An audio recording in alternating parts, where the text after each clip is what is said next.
છે। ભાજપ નેતા અને પૂર્વ રાજ્યપાલ વજુભાઈ વાળાના નિવેદન પર રાજકારણ ગરમાયું છે। જી હા, બિલકુલ આપણે જણાવી દઉં કે મનીષ દોશીએ આકરા પ્રહાર કરતા જણાવ્યું કે સરકારમાં ભ્રષ્ટાચાર નથી, પરંતુ ભ્રષ્ટાચારમાં જ આખી સરકાર છે। આ સાથે વધુમાં તેઓએ શું કહ્યું, આવો સાંભળીએ। ભાજપાના વરિષ્ઠ નેતા અને પૂર્વ રાજ્યપાલ એવા વજુભાઈ જ્યારે એમ કહે છે કે ભ્રષ્ટ તંત્ર, હકીકતમાં વજુભાઈએ યોગ દિવસે સત્યવાણી ઉચ્ચારી કે આ સરકારમાં ભ્રષ્ટાચાર નથી, પણ ભ્રષ્ટાચારમાં આખી સરકાર છે। જે રીતે કર્મચારી અધિકારીઓ ભ્રષ્ટ છે, પણ એને રક્ષણ આપનારા કોણ છે?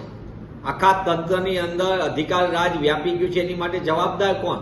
વર્ષોથી ભાજપાનું શાસન હોય અને ભાજપાના આશીર્વાદથી સાજીદારી ભાગીદારી ચાલતી હોય અને નાના માછલીઓને દંડ કરવાનો પકડાય તો અને મોટા મગજને સાથે લઈ લેવાના, આ નીતિના કારણે ગુજરાતમાં ગામથી લઈને ગાંધીનગર ને શહેરથી લઈને સચિવાલય સુધી ભ્રષ્ટાચારના ફાઇબર ઓપ્ટિક છે।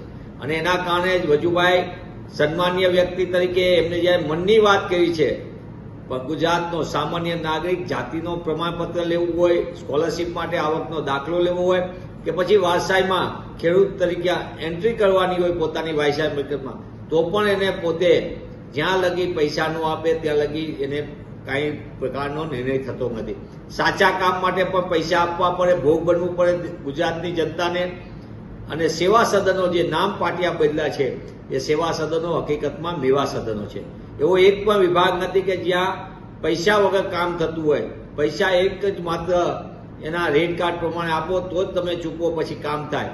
આ પરિસ્થિતિની માટે જવાબદાર ભાજપાનું ભ્રષ્ટ શાસન જવાબદાર છે। ત્યારે હું માનનીય વજુભાઈને વિનંતી કરું છું, માત્ર અધિકાર નહીં, માત્ર કર્મચારી નહીં, પણ આ ભ્રષ્ટાચારની ગોઠવણમાં રાજકીય આશીર્વાદ આપનાર નેતાઓ જે સામાન્યમાંથી કરોડપતિ માલિકો બન્યા છે, તે તમામ માટે જવાબદારી સ્વીકારી અને એમને મનની વાત જ્યારે માધ્યમોમાં કીધી છે, ત્યારે દિલની વાત એમને ભાજપાના વરિષ્ઠ નેતાઓ માટે પણ કહેવી જોઈએ। તો જ ગુજરાત અને ગુજરાતીઓ ભ્રષ્ટાચારમાંથી બચી શકશે અને તેમને સરળતાથી પોતાની સાચી વાત કરી શકશે અને સાચું કામ થઈ શકશે।